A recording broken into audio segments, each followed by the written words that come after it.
Today, I'm going to show you how to unfriend someone on Snapchat. Whether you're cleaning up your friend list or just need to distance yourself from certain contacts, I'll walk you through the steps. First, open the Snapchat app on your device. If you're not already signed in, go ahead and do that.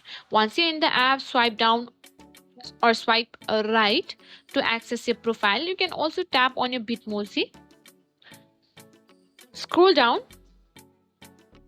and tap on My Friends. Now scroll through your friend list and find the person you want to unfriend.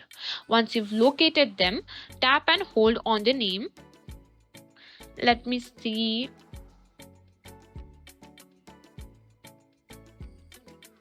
Now tap on their name, simply tap on three dots and click on Manage Friendship. Here you can find the option to remove friend.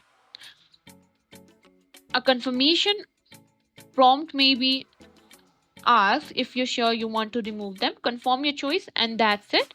They've been removed, and that's it. You've successfully unfriended someone on Snapchat.